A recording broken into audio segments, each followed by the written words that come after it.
Hello friends, मैं अभी मौर्य आप लोगों का एक बार पुनः स्वागत करता हूं अपने इस YouTube फैमिली में। आज की क्लास में हम जो अध्ययन करने वाले हैं वो अध्ययन करेंगे इंडियन पॉलिटी की ही। ठीक है, तो इससे पहले कि इस इंडियन पॉलिटी से रिलेटेड जो भी सारी क्लासें हो चुकी हैं उनमें से कुछ वीडियोस का लिंक आपको नीचे डिस्क्रिप्शन में मिल जाएगा। आप सहजता पूर्वक वहां से जाकर के पहले उन सारी क्लासों को देख लीजिएगा एंड तत्पश्चात आकर के इस क्लास में विजिट कीजिएगा। ठीक है, बाकी आज जो हम अध्ययन करने वाले हैं वो हमारा एक नया चैप्टर होगा जिसको हम नागरिकता के नाम से जानते हैं। वैसे भी इससे पहले की क्लास में भी हम लोगों ने बड़े ही बेहतरीन तरीके से नागरिकता का वर्णन किया था, लेकिन वो हमारे भारतीय संविधान के अनुच्छेदों की बात हम लोगों ने की थी। और यहाँ पे इस क्लास के माध्यम से हम ये बात करने वाले हैं कि उन अनुच्छेदों के अलावा भी हमारे ऐसे कुछ नियम और कानून बनाए गए या कुछ ऐसे संशोधन किए गए हमारे भारतीय संविधान के अंतर्गत जिससे हमको ये पता चलता है या ये अध्ययन करने के लिए मिलता है कि हम भारत की नागरिकता कैसे ले सकते हैं, अर्थात भारत की नागरिकता कैसे आ सकती है और कैसे जा सकती है। ठीक है, तो आज जो हमारी क्लास पूर्णतः बेस्ड होगी वो हमारी इसी पे बेस्ड होगी कि भारत की नागरिकता कैसे आ सकती है किसी भी व्यक्ति के प्रति और कैसे जा सकती है।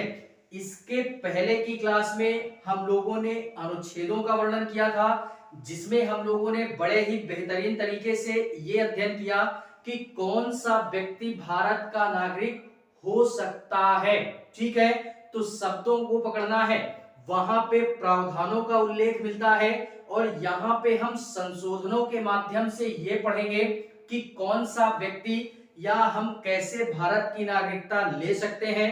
इससे पहले भारतीय थे या नहीं थे, लेकिन अब आज इस क्लास को पढ़ने के पश्चात में या इस क्लास को अटेंड करने के पश्चात में अगर हमको भारत की नागरिकता लेनी है तो बड़े ही बेहतरीन तरीके से हम इस क्लास को अटेंड करेंगे एंड उसके पश्चात में भारत की नागरिकता ले सकते हैं। ठीक है, तो पूर्णतः क्लास में भरपूर एकाग्रता के साथ में बने रहेंगे मेरे साथ में और क्या करेंगे, भरपूर आनंद लेंगे कि नागरिकता हमारी कैसे आ सकती है और कैसे जा सकती है।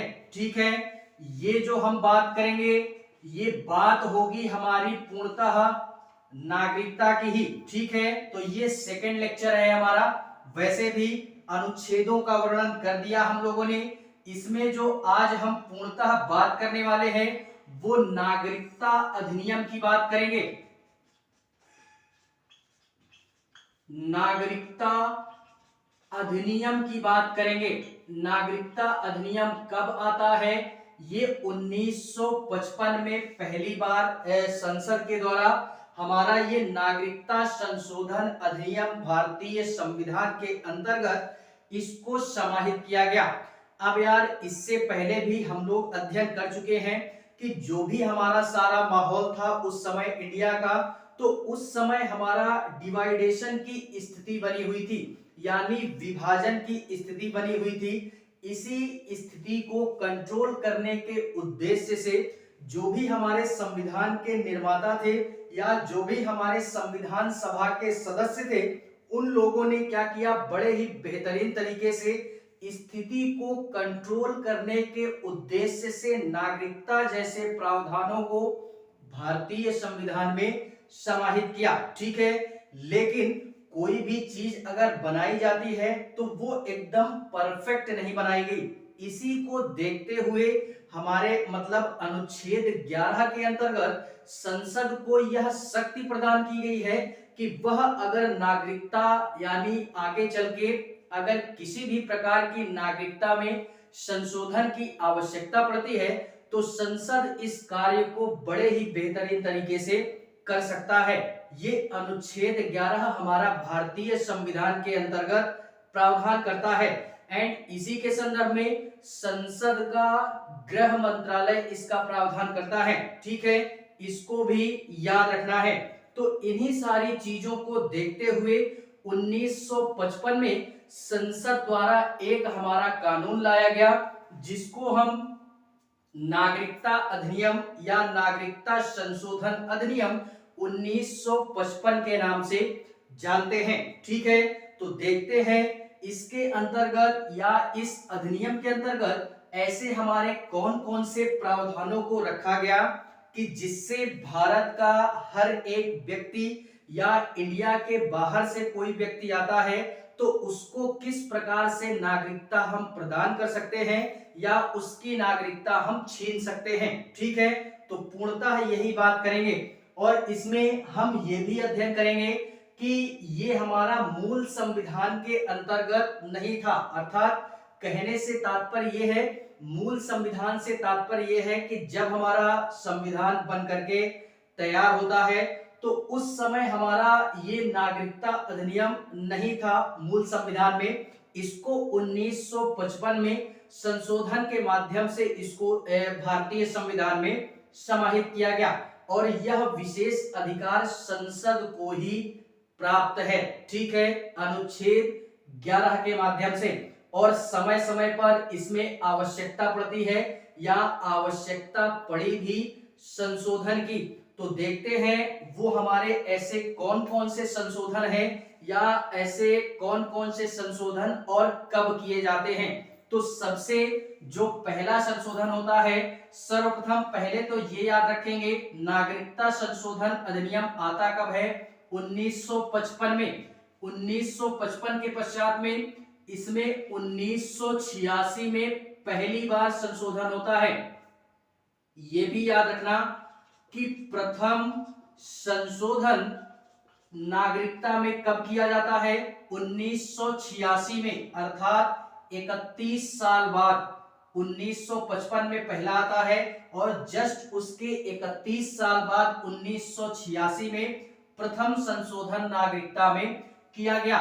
इसी के पश्चात में 1986 के पश्चात में 1992 में सुधार की आवश्यकता पड़ी इसमें। एंड इसी के पश्चात में 2003 में पुनः सुधार होता है।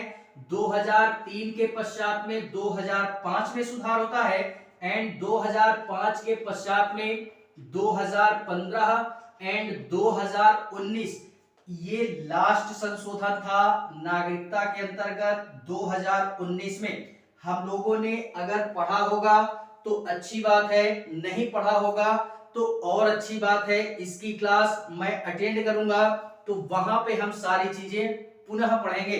क्या कि 2019 में ये जो संशोधन होता है ये बहुत ही महत्वपूर्ण संशोधन था हमारा, जिसमें इससे पहले यानी हाल फिलहाल में शायद 2019 में ही एक हमारा कानून आता है, मोदी जी के द्वारा ये लाया गया था, यानी एनआरसी वगैरह का कानून। तो ये सारी बात यानी एनआरसी सीईए क्या होता है इसकी हम अलग क्लास अटेंड करेंगे, तो वहां पे हम सारी चीजों को कवर करेंगे। ठीक है, तो 2019 में यही संशोधन था हमारा। 2015 में भी थोड़ा बहुत संशोधन होता है। तो ये सारे तारीखों को हमको क्या करना है, याद रखना है कि नागरिकता अधिनियम में हमारे ये समय समय पर संशोधन किए गए और नए नए प्रावधानों को इनमें क्या किया गया, जोड़ा गया। जोड़ने की आवश्यकता भी पड़ी क्योंकि उस समय संविधान निर्माताओं ने स्थिति को कंट्रोल करने के उद्देश्य से नागरिकता जैसे प्रावधानों को भारतीय संविधान में समाहित किया और कोई मतलब विशेष प्रकार का प्रावधान नहीं किया गया था। ठीक है, इसी कारणवश यार सुधार की आवश्यकता पड़ी और वर्तमान तक की स्थिति में इतने संशोधन हमारे नागरिकता में हो चुके हैं। इसी के पश्चात में देखते हैं कि नागरिकता कैसे आ सकती है इस अधिनियम के तहत, यानी नागरिकता अधिनियम 1955 के तहत कोई भी व्यक्ति अगर भारत की नागरिकता लेना चाहता है तो वो 5 विधियों से ले सकता है। इससे पहले अगर वो भारत का नागरिक नहीं था तो कोई बात नहीं, अब आज हम उसको इस क्लास के माध्यम से भारत की नागरिकता दिला देंगे। ठीक है, तो कैसे दिलाएंगे देखते हैं इसके माध्यम से कि नागरिकता अधिनियम 1955 में क्या होता है कि 5 विधियों से या 5 प्रकार से हम किसी भी व्यक्ति को क्या कर सकते हैं, नागरिकता भारत की दिला सकते हैं। और इसी में यानी 1955 के अधिनियम में ही हम 3 विधियां ऐसी पढ़ेंगे कि किसी भी व्यक्ति की नागरिकता हम इस अधिनियम के तहत 3 प्रकार से छीन सकते हैं। यानी भारत की नागरिकता 3 प्रकार से हम छीन सकते हैं इस 1955 के अधिनियम के तहत। अब ये देखते हैं कि 5 विधियां हमारी कौन कौन सी हैं या 5 प्रकार हमारे कौन कौन से हैं जिसमें हम किसी भी व्यक्ति को भारत की नागरिकता दिला सकते हैं। तो ध्यान से देखिएगा मेरी तरफ, और जस्ट अभी हम नागरिकता लेते हैं इस क्लास के माध्यम से। कैसे देखते हैं इसी में, पहली बात करते हैं इसी में। पहला हमारा वंश के आधार पे, एक एक बातों को पकड़ना मेरे, वंश के आधार पे पहली बात ये हो गई। दूसरी बात इसी में करेंगे वंश के पश्चात में जन्म के आधार पे, जन्म के आधार पे इसको भी पकड़ करके रखना। एंड तीसरा इसी में बात करेंगे पंजीकरण के आधार पे, पंजीकरण के आधार पर भारत की नागरिकता। ठीक है, तीसरी बात हुई। एंड इसी में चौथी बात जो करेंगे वो करेंगे देशीकरण के आधार पे, देशीकरण के आधार पे। एंड इसी के पश्चात में जो लास्ट हम अगर नागरिकता लेना चाहते हैं तो लास्ट हमको अध्ययन करना है कौन सा, लास्ट हम लोग बात करेंगे भूमि अर्जित के आधार पे।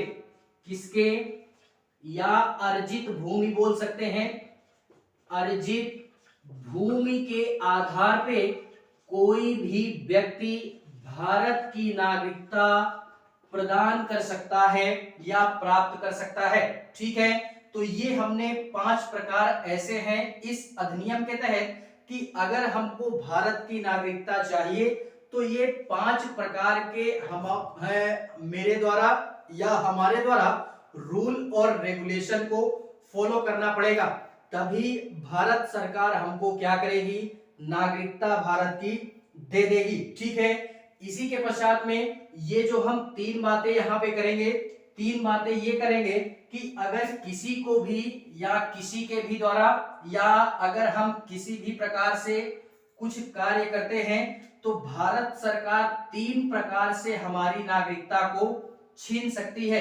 वो 3 प्रकार कौन से हैं, तो पहला प्रकार इसी में हो गया हमारा, जैसे एक त्याग के आधार पे, दूसरा इसमें बर्खास्त कर सकती है यानी भारत की नागरिकता से बर्खास्त कर सकती है, और तीसरा इसी में बात कर सकते हैं कि भारत सरकार वंचित भी कर सकती है। तो ये 3 हमारी विधियां ऐसी हैं जिसमें भारत सरकार 1955 के अधिनियम के तहत ये हमारी भारत की नागरिकता छीन सकती है। ठीक है, तो देखते हैं इसी में एक एक करके। सर्वप्रथम हम लोग ये 5 विधियों का वर्णन करेंगे या इसमें हम 5 विधियों को पढ़ेंगे कि वंश के आधार पे भारत की नागरिकता कैसे प्राप्त हो सकती है, जन्म के आधार पे कैसे हो सकती है, पंजीकरण के आधार पे कैसे हो सकती है, देशीकरण एंड अर्जित भूमि के आधार पे कैसे हम लोग भारत की नागरिकता प्राप्त कर सकते हैं। तो सर्वप्रथम इसी में हम बात करते हैं, वो पहले बात करते हैं जन्म के आधार पे। किस आधार पे, जन्म के आधार पे मानते हैं। जन्म के आधार पे कैसे, तो वैसे भी इसका वर्णन हम इससे पहले की क्लास में कर चुके हैं, इसका कोई मुख्य उद्देश्य हमारा नहीं है, यानी विशेष रूप से ये जो प्रावधान किया गया है ये एक प्रकार से अगर मैं बोलना चाहूं तो फालतू का प्रावधान है हमारा, कोई इसका मतलब या इसका कोई विशेष उद्देश्य नहीं है, क्योंकि यार हम और आप, हमको और आपको बेसिकली जन्म के आधार पे ही भारत की नागरिकता प्राप्त है, तो इसको ज्यादा डिटेल पढ़ने की आवश्यकता नहीं है। लेकिन इसमें कुछ गलतियां थी। गलतियां क्या थी? जिससे कि बाद में इसमें संसद द्वारा हमारा क्या किया गया, संशोधन किया गया। इसमें क्या गलती थी? गलती ये थी कि फॉर एग्जाम्पल जैसे कोई हमारा भारत का नागरिक नहीं है, कोई बाहरी क्षेत्र से व्यक्ति आता है और वो यहाँ पे आकर के किसी बच्चे को जन्म देता है, तो यहाँ पे क्या बोला गया कि जन्म के आधार पे नागरिकता। तो क्या जो मतलब महिला यहाँ पे घूमने के लिए आई और घूमने के दौरान ही हफ्ते 10 दिन 1 महीने के पश्चात में क्या हुआ, उसका बच्चा हो गया, और वो जो बच्चा यहाँ पे हुआ तो क्या वो भारत का नागरिक होगा? जी बिल्कुल होगा, बिल्कुल होगा। क्यों? क्योंकि ये बोला गया जन्म के आधार पे नागरिकता, अर्थात बच्चे का जन्म यही हुआ, भले उसकी माँ बाहर ही रही हो। ठीक है, तो गलती यहाँ पे यही थी कि इस तरीके तो यार कोई भी बाहर का व्यक्ति आएगा, यहाँ पे जन्म लेगा, तो क्या हम उसको भारत का नागरिक बोल देंगे? बिल्कुल नहीं, गलती यहीं पे थी।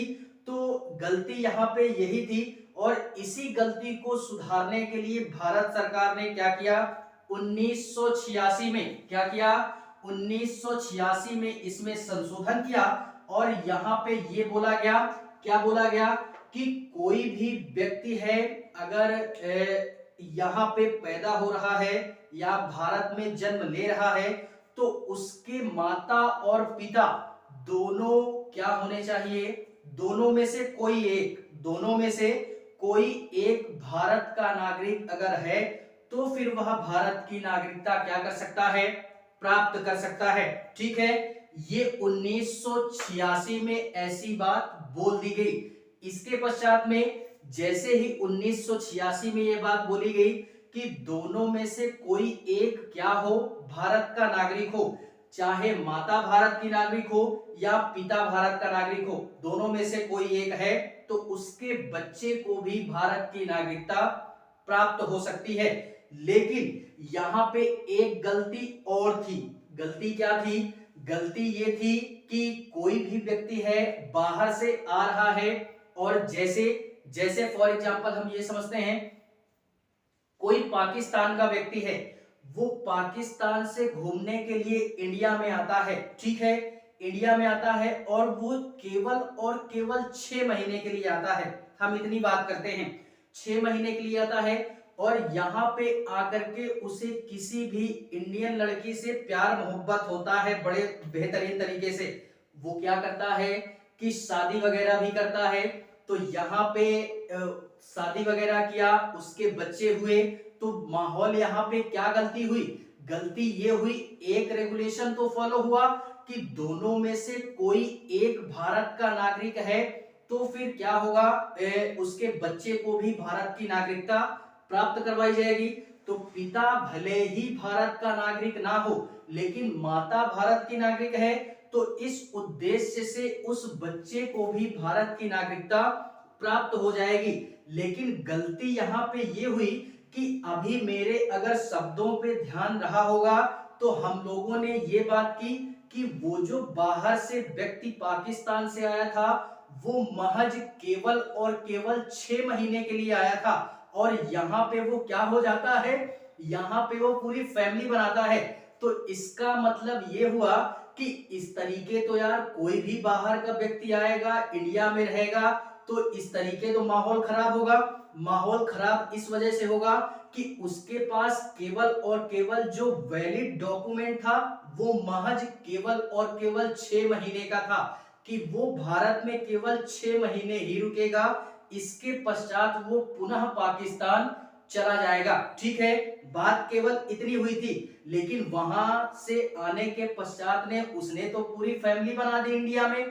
तो यही गलती थी कि वो बंदा अब यहाँ पे 6 महीने के बाद अगर रह रहा है, तो वो इनवैलिड तरीके से रह रहा है, उसको यहाँ की नागरिकता नहीं प्राप्त है, फिर भी वो यहाँ पे रह रहा है, तो गलती यहीं पे थी, जिस कारणवश 2003 में संसद के द्वारा 1992 में क्या किया गया, 1992 में फिर से संशोधन किया गया और यहाँ पे ये बोला गया कि यहाँ पे ये बोला गया, सॉरी 2003 में बोला गया, 2003 में क्या बोला गया, 2003 में ये कानून लाया गया कि दोनों में से या सॉरी दोनों क्या होने चाहिए कि दोनों में से एक हमारा सॉरी दोनों में से एक हमारा भारतीय होना चाहिए, ये बात बोली गई थी 1986 में। लेकिन जो अभी मैंने पूरी कहानी बताई, इस कहानी में जो वो पाकिस्तान का बंदा था वो इनवैलिड तरीके से रहने लगा इंडिया के अंतर्गत। तो इस प्रकार में संसद के द्वारा या सरकार के द्वारा एक कानून और लाया गया 2003 में, बाकायदा संशोधन किया गया नागरिकता में, और इसमें यह बोला गया कि भले ही दोनों भारत के नागरिक हैं, लेकिन उनका जो डॉक्यूमेंट्स होगा, उनकी जो भी हमारे रहने के लिए कुछ ना कुछ तो यार डॉक्यूमेंट्स होगा, तो उन दोनों का जो डॉक्यूमेंट्स होगा वो हमारा वैलिड होना चाहिए। अर्थात दोनों के जो हमारे प्रमाण पत्र हैं भारत के प्रति, अगर वो वैलिड हैं तभी उसके बच्चे को भी भारत की नागरिकता मिलेगी, अर्थात नहीं मिलेगी। तो इस प्रकार से ये हमारा संशोधन होता है और इसी के पश्चात में ये सारी बातें अगर हो जाती है तो कोई भी बंदा हमारा जन्म के आधार पे क्या कर सकता है, भारत की नागरिकता प्राप्त कर सकता है। ठीक है, इतनी सारी चीजें हमको समझनी है। इसी में ये हमारा याद रखना, लिखने की आवश्यकता फिलहाल में नहीं थी, यानी दोनों में से कोई एक क्या हो, पहले भारत का नागरिक हो। दोनों में से कोई एक अगर भारत का नागरिक है तो फिर भारत की नागरिकता मिलेगी। और यहाँ पे एक बात 2003 में ये जोड़ दी गई कि दोनों की जो नागरिकता है वो वैलिड होनी चाहिए, डॉक्यूमेंट्स वैलिड होना चाहिए, तभी वो क्या होंगे, भारत के नागरिक होंगे। भले ही कोई एक बाहरी क्षेत्र का है तो भी यार मिल जाएगा नागरिकता, इसमें कोई विशेष परेशानी वाली बात नहीं है। ठीक है, वैसे भी फिलहाल में आज की स्थिति में, वर्तमान की स्थिति में ये हमारा मतलब जो प्रावधान है ये ठीक ठाक चलने लगा है, इसमें कोई विशेष परेशानी नहीं है क्योंकि संशोधन इसमें हो चुका है। और आगे चल के अगर कोई भी विशेष प्रकार की संशोधन की आवश्यकता पड़ती है तो संसद पुनः इस पर कार्यवाही करेगी। ठीक है, तो ये हुआ हमारा पहला, जन्म के आधार पे नागरिकता कैसे मिलेगी। दूसरी बात करते हैं वंश के आधार पे, यानी वंश के आधार पे किसी भी व्यक्ति को भारत की नागरिकता कैसे प्राप्त हो सकती है, तो इसको भी देखते हैं।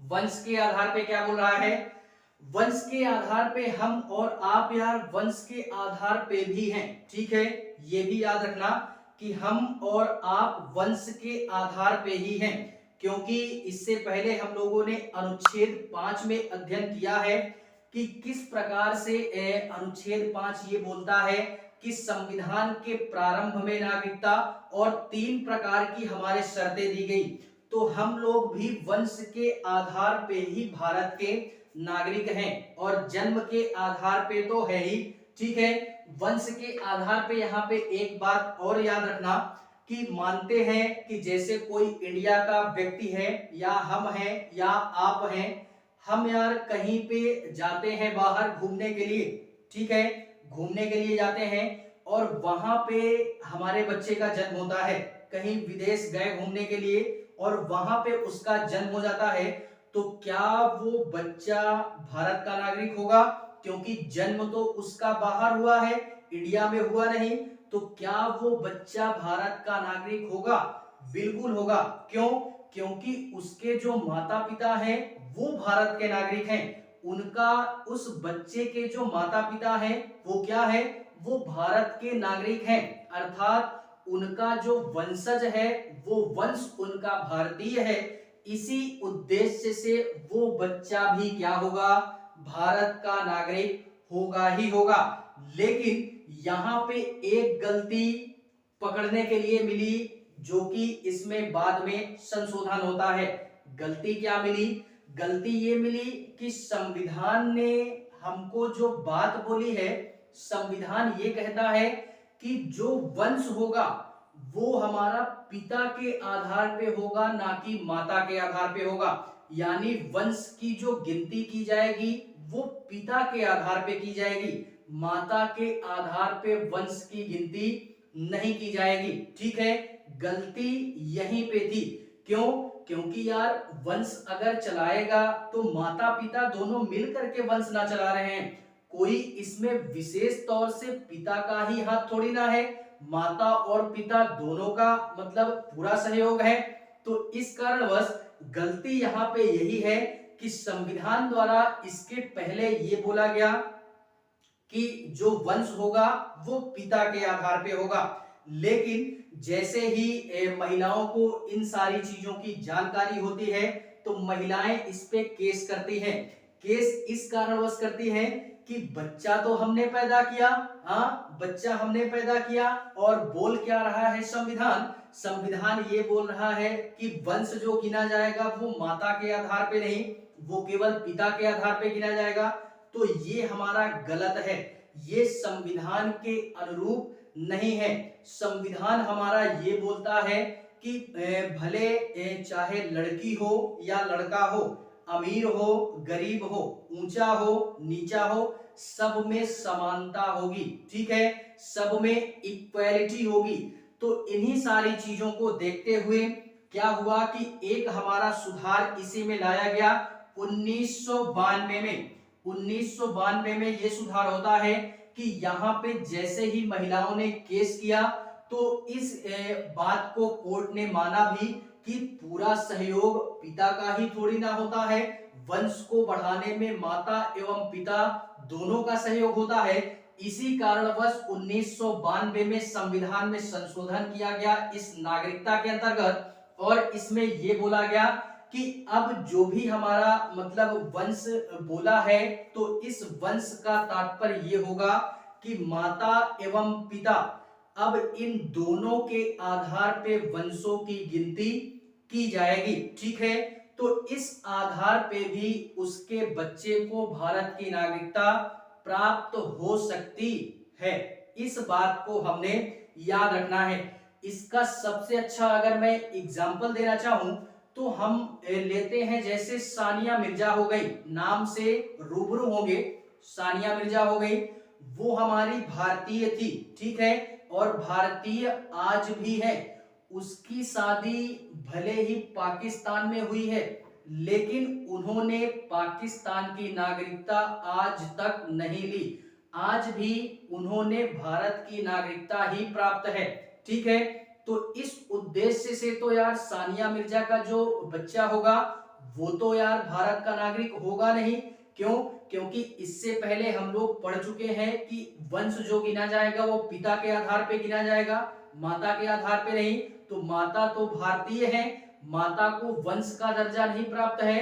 तो यही गलती थी कि वंश को अगर गिनना है तो 1992 में बोल दिया गया अब जो वंश गिना जाएगा वो माता को भी लेकर के गिना जाएगा।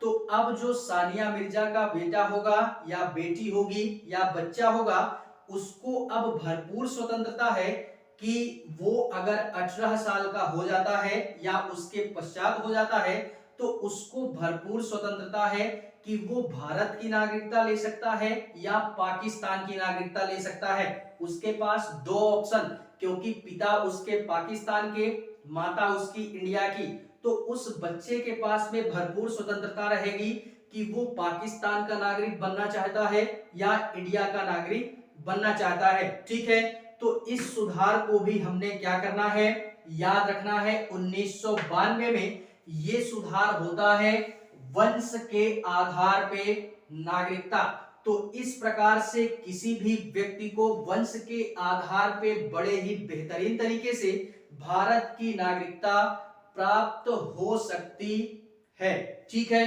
इसी के पश्चात में देखते हैं पंजीकरण के आधार पे, या जिसको हम लोग बाई रजिस्ट्रेशन रूल बोलते हैं या रजिस्ट्रेशन बेस्ड बोलते हैं।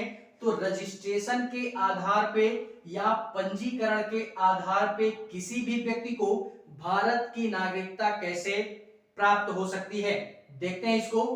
पंजीकरण के आधार पे ये क्या बोल रहा है, पंजीकरण के आधार पे क्या बोल रहा है, रजिस्ट्रेशन के आधार पे, अर्थात कहने से तात्पर्य ये है कि फॉर एग्जांपल पंजीकरण, इसमें ये बोला गया कि फॉर एग्जांपल, एग्जांपल से ही समझते हैं। ठीक है, पाकिस्तान का कोई बंदा है, ज्यादातर एग्जांपल पाकिस्तान से ही निकल करके आ रहे हैं। ठीक है, तो जैसे पाकिस्तान का कोई बंदा है, वो इंडिया में आता है, हमारा मानते हैं कि जैसे होता है ना कि हमको अगर किसी भी देश में या बाहरी कंट्री में जाना होता है तो वीजा की आवश्यकता पड़ती है।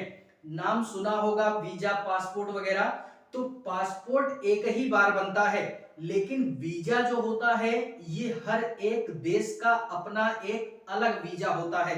ठीक है, और वो जो वीजा होता है वो अलग अलग कार्यों के उद्देश्य से अलग अलग व्यक्तियों के लिए बनाए जाते हैं।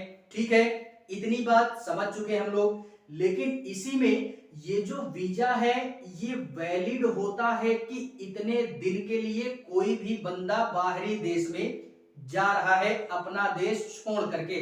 ठीक है, ये बात हो गई। तो इसी प्रकार से पाकिस्तान का कोई बंदा है, वो आता है इंडिया के अंतर्गत। अब वो चाहे नौकरी करने के उद्देश्य से आए, घूमने के उद्देश्य से आए, या किसी भी उद्देश्य से वो आ सकता है इंडिया में। ठीक है, तो मानते हैं कि वो यहाँ पे आता है घूमने के उद्देश्य से, और घूमने के उद्देश्य से आता है, इंडिया उसको बड़ा अच्छा लगता है, तो वो ये मन बनाता है कि अब चलो यहीं इंडिया में ही रह जाते हैं। ठीक है, अब हम दोबारा पाकिस्तान नहीं जाएंगे। ठीक है, तो क्या इस वो यहाँ पे रहने लगेगा तो क्या वो भारत का नागरिक हो जाएगा, क्योंकि उसके पास तो नागरिकता वगैरह है नहीं, वो केवल वहां से आया, उसको अच्छा लगा इंडिया, तो वो यहाँ पे रहने लगा। ठीक है, तो क्या इस स्थिति में वो भारत का नागरिक होगा, तो वो भारत का नागरिक होगा, लेकिन अभी नहीं होगा। उसको कम से कम पहले 7 साल के लिए भारत में रहना पड़ेगा। 7 साल के पश्चात में वो रजिस्ट्रेशन अप्लाई करेगा, उसी के पश्चात में उसको भारत की नागरिकता प्राप्त हो सकती है। ठीक है, तो इसमें ये याद रखना कि किसी भी व्यक्ति को अगर पंजीकरण के आधार पे भारत की नागरिकता चाहिए तो कम से कम 7 साल के लिए, कम से कम वह पहले भारत में 7 साल रहेगा, रुकेगा, भारत को अच्छी तरीके से जानेगा क्या है क्या नहीं है। ठीक है, उसके पश्चात में वो पंजीकरण अप्लाई करेगा या रजिस्ट्रेशन अप्लाई करेगा। उसी के पश्चात में अगर भारत सरकार चाहेगी तो उसको नागरिकता देगी, अगर भारत सरकार नहीं चाहेगी तो उसको नागरिकता नहीं मिल सकती है।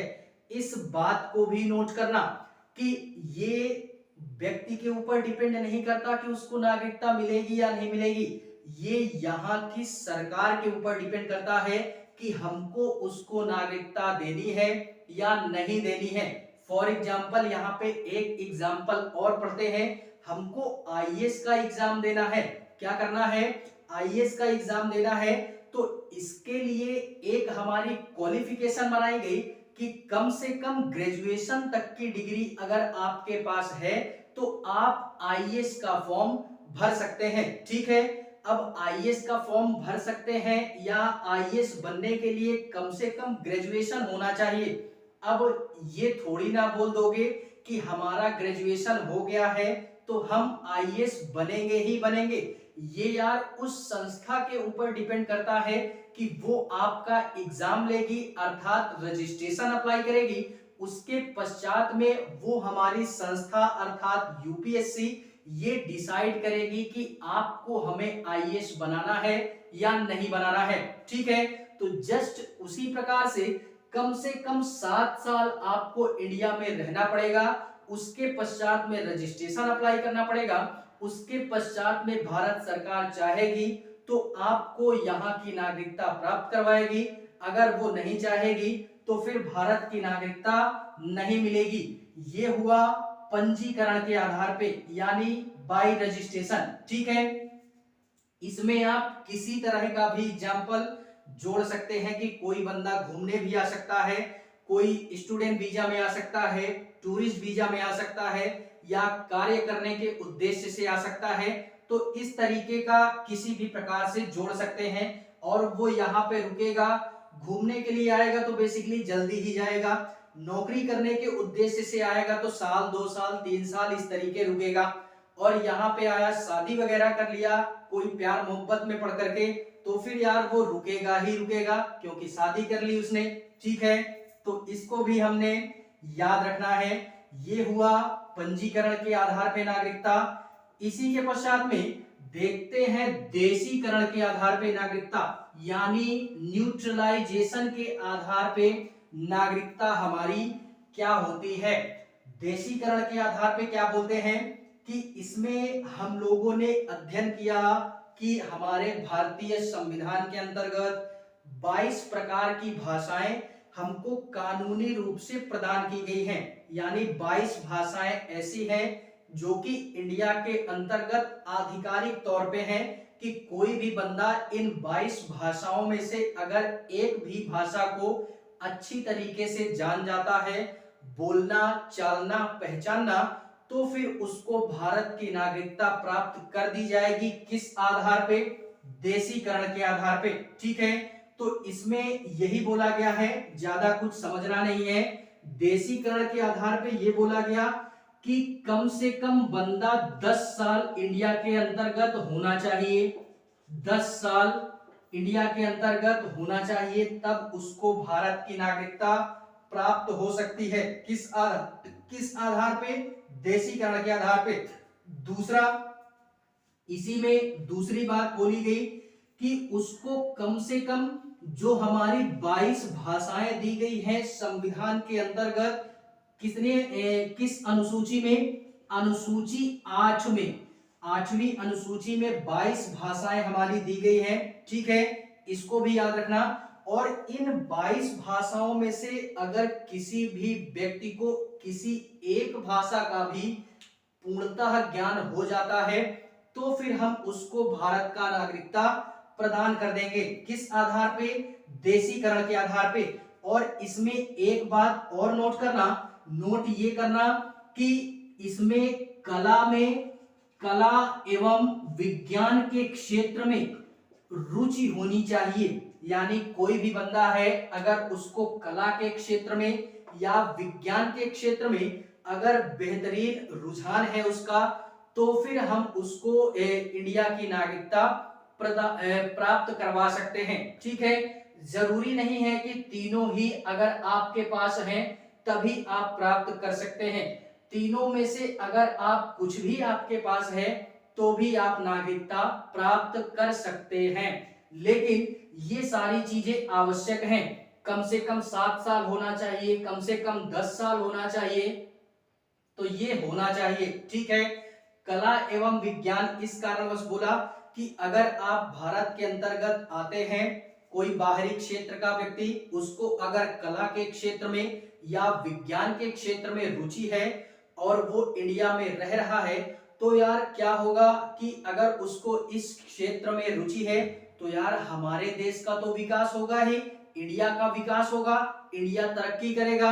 इसी कारणवश यहाँ पे ये प्रावधान भी किया गया कि एक कला के क्षेत्र में और विज्ञान के क्षेत्र में अगर किसी भी व्यक्ति के अंदर रुचि है तो वो यार बड़े ही बेहतरीन तरीके से देशीकरण के आधार पे भारत की नागरिकता प्राप्त कर सकता है। ठीक है, तो इसको भी हमने याद रखना है। इसी के पश्चात में बात करते हैं अर्जित भूमि के आधार पे, यानी अर्जित भूमि के आधार पे किस प्रकार से हम भारत की नागरिकता प्राप्त कर सकते हैं। तो इसमें ये याद रखना, अर्जित भूमि बोले तो क्या, अर्जित भूमि जैसे एग्जाम्पल समझते हैं, मेरा एग्जाम्पल जितना भी निकलेगा हमारा पड़ोसी देश पाकिस्तान से ही निकलेगा, ठीक है, जो कि बड़ा ही बेहतरीन देश है हमारा, सनका हुआ है इस समय, ज्यादा कोई विशेष प्रकार की गतिविधियां इस समय वर्तमान में नहीं हो रही है, ठीक है। तो इसमें क्या बोल रहा है कि जो हमारा मानते हैं कि इंडिया वालों ने क्या किया, पाकिस्तान पे अटैक किया, क्या किया, अटैक किया, और उनसे हम बोले कि हमने आपके क्षेत्र पर कब्जा कर लिया है, अब आप पाकिस्तानी नहीं रहे बेटा, आप क्या हुए, अब हमने आप पे कब्जा किया तो आपको हम जैसा चाहेंगे वैसा रखेंगे, ठीक है, ये हमारी मर्जी है। तो अब हम आपको ये बोल रहे हैं कि आप पाकिस्तान की नागरिकता छोड़ करके आप क्या कीजिए, भारत की नागरिकता लीजिए। क्यों? क्योंकि अब भारत का विस्तार हो चुका पाकिस्तान तक, इसी कारणवश अब आप पाकिस्तान की नागरिकता छोड़ करके क्या कीजिए, भारत की नागरिकता लीजिए। तो यही है हमारा क्या कि अर्जित भूमि के आधार पे किसी को भी नागरिकता कैसे दी जा सकती है। एक एग्जाम्पल और ले लेते हैं कि ये तो एग्जाम्पल यार हमारा बाकायदा जुड़ भी चुका है भारतीय गणराज्य के अंतर्गत, ये राज्य हमारा या ये जो देश है हमारा जुड़ चुका है। 16 मई 1975 की तारीख हमको याद होगी, ये वही तारीख है कि जिस समय सिक्किम जैसा देश हमारा, इसको हम लोगों ने भारतीय गणराज्य में मिलाया था। 36वें संविधान संशोधन 1975 के तहत 16 मई को सिक्किम जैसे देश को भारत में क्या किया गया, मिलाया गया था। तो ये एक प्रकार से क्या हुआ कि बाहरी क्षेत्र में हमारा विस्तारीकरण हुआ और बाहरी क्षेत्र में हमको भूमि अर्जित हुई जो कि हमने इंडिया के अंतर्गत मिलाया। तो क्या हम अब सिक्किम के लोगों को भारत की नागरिकता नहीं देंगे, क्योंकि यार वो भारत में शामिल हो चुके हैं, ठीक है, भले ही वो पहले हमारा दूसरा देश रहा हो, राज्य रहा हो, हमसे इससे कोई मतलब नहीं है, लेकिन अब वो भारत के अंतर्गत आया तो क्या हुआ, उसको भी हम भारत की नागरिकता देंगे, ठीक है। यही है हमारा अर्जित भूमि के आधार पे नागरिकता। तो इसको भी हमने क्या करना है, पकड़ करके रखना है आसानी पूर्वक। ये जितने भी आधार हम लोगों ने पढ़े इनको हमने याद रखना है, इसमें कंफ्यूजन एक क्रिएट ये नहीं करना है हमने कि इससे पहले की क्लास में हम लोगों ने अनुच्छेदों का जिक्र किया था कि किस किस प्रकार से भारत के नागरिक हम हो सकते हैं, और इस क्लास के माध्यम से हम ये पढ़ते हैं कि हम कैसे भारत की नागरिकता प्राप्त कर सकते हैं। वहां पे पहले से ही हम भारतीय थे, केवल नियमों को पढ़ा था, यहाँ पे हम भारतीय नहीं हैं, हम इन नियमों के द्वारा भारत के नागरिक बनना चाहते हैं, ठीक है। तो ये 5 प्रकार हमको याद रखने हैं, किस आधार पे, नागरिकता अधिनियम 1955 के आधार पे, ठीक है।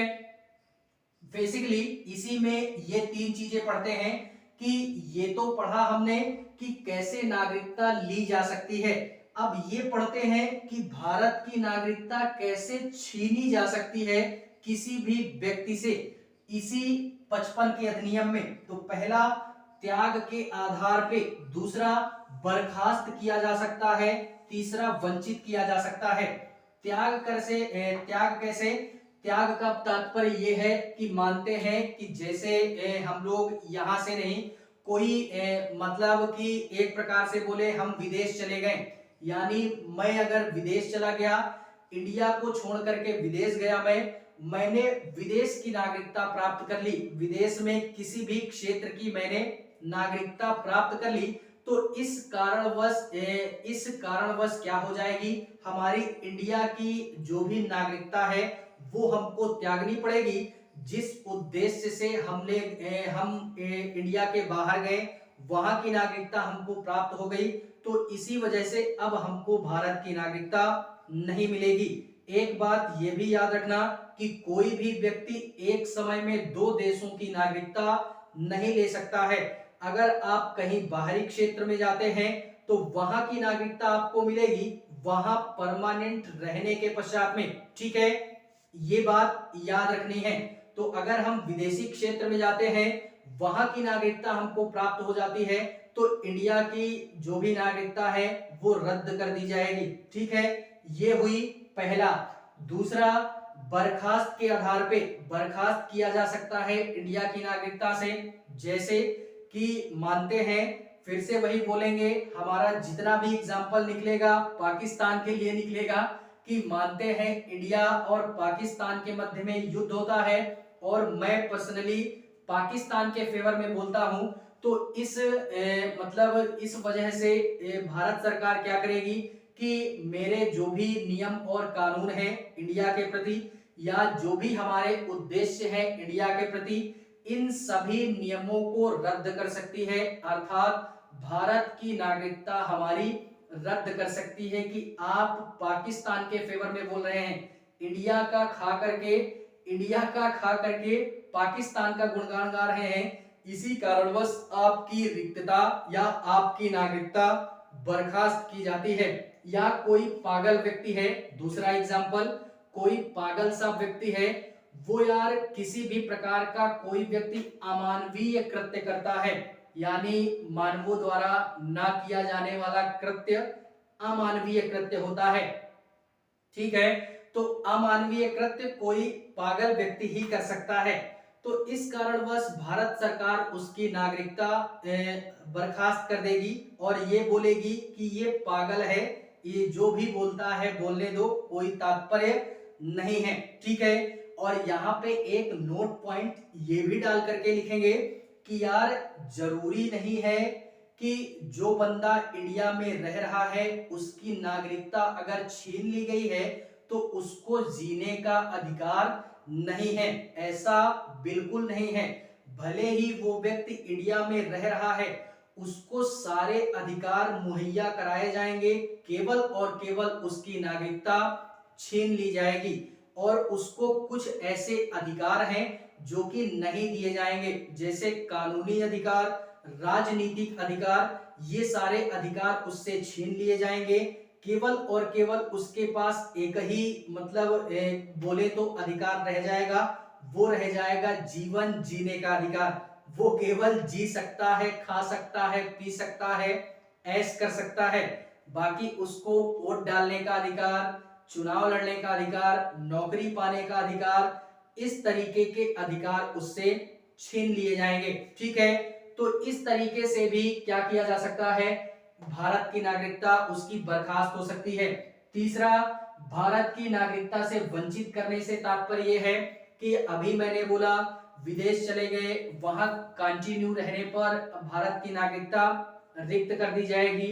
दूसरा, इसी में याद रखना कि कोई भी व्यक्ति है बाहरी क्षेत्र से इंडिया में आ रहा है तो वो ये कहता है कि हमको देशीकरण के आधार पे नागरिकता चाहिए, और वो देशीकरण के आधार पे हम लोगों ने कम से कम 10 साल पढ़ा है कि इंडिया में रहना अनिवार्य होगा, और वो व्यक्ति 10 साल ना रह करके केवल और केवल 2 साल 4 साल ही रहता है और फर्जी प्रमाण पत्र बनवा करके सरकार को ये बोलता है कि हम 10 साल यहाँ पे रह चुके हैं, हमको देशीकरण के आधार पे भारत की नागरिकता चाहिए। और इस वजह से या इन्हीं सारी चीजों को देखते हुए अगर भारत सरकार ये सारी चीजें जान जाती है कि व्यक्ति देशीकरण के आधार पे मांग रहा है और वो 10 साल यहाँ पे नहीं रहा, उसने फर्जी प्रमाण पत्र या डॉक्यूमेंट्स दिखाया, तो इस तरह से भी क्या किया जा सकता है, आपको भारत की नागरिकता से वंचित किया जा सकता है, ठीक है। इसी के पश्चात में कोई भी व्यक्ति आया और वो कह रहा है पंजीकरण के आधार पे हमको चाहिए, कम से कम पंजीकरण में 7 साल बोला है और वो एक ही 2 साल इंडिया में रहता है, फर्जी प्रमाण पत्र दिखा करके वो ये बोलता है कि हमको पंजीकरण के आधार पे भारत की नागरिकता चाहिए, और भारत सरकार के जो भी हमारे अधिकारी होंगे या भारत सरकार जो भी होगी अगर जांच पड़ताल करने बैठ गई और उसमें ये निकल आया कि आपने फर्जी प्रमाण पत्र दिया है नागरिकता अप्लाई करने के लिए, तो इस उद्देश्य से भी आपकी नागरिकता वंचित कर दी जाएगी। ठीक है, तो ये थे हमारे कुछ ऐसे रूल और रेगुलेशन जो कि नागरिकता अधिनियम 1955 के तहत संसद द्वारा लाया गया और समय समय पर इनमें संशोधनों की आवश्यकता पड़ी और संशोधन इनमें किए भी गए।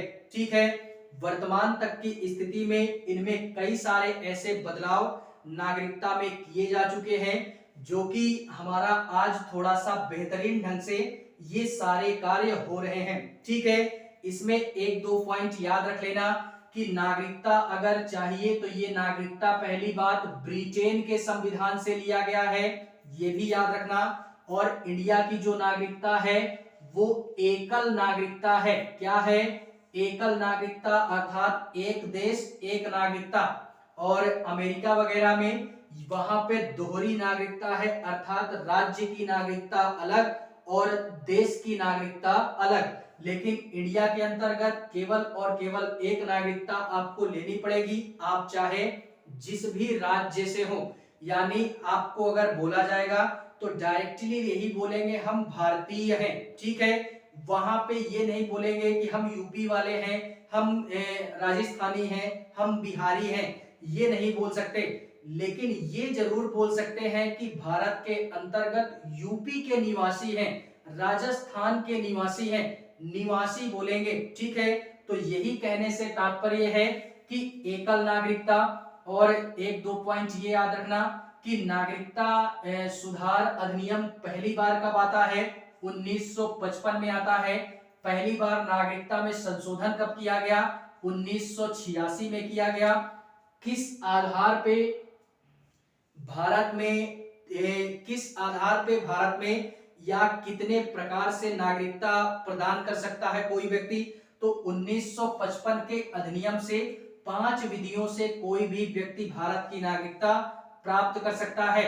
और इसी अधिनियम के वजह से या इसी अधिनियम के तहत कितने विधियों से भारत की नागरिकता जा सकती है किसी भी व्यक्ति के प्रति? तो 3 तरीके से भारत की नागरिकता छीनी जा सकती है। ठीक है, तो ये हमारे कुछ ऐसी नागरिकता से जुड़ा हुआ जो भी सारे हमारे मतलब चीजें थी उनका बड़े ही बेहतरीन तरीके से हम लोगों ने अध्ययन किया। किसी भी प्रकार का अगर कोई प्रश्न यहाँ से बनता है तो वो हमारा जाएगा नहीं, ये मेरी गारंटी है। ठीक है, क्लास को एक बार फिर से देखना, उसके पश्चात में सारा माहौल सेट हो जाएगा। फिलहाल में आज के लिए बस इतना ही। क्लास अगर अच्छी लगे तो लाइक करें, कमेंट करें और चैनल को सब्सक्राइब जरूर करें। बाकी अपने लक्ष्य की ओर दिन प्रतिदिन अग्रसर रहें, मेरी यही शुभकामना है आपसे और सभी लोगों से।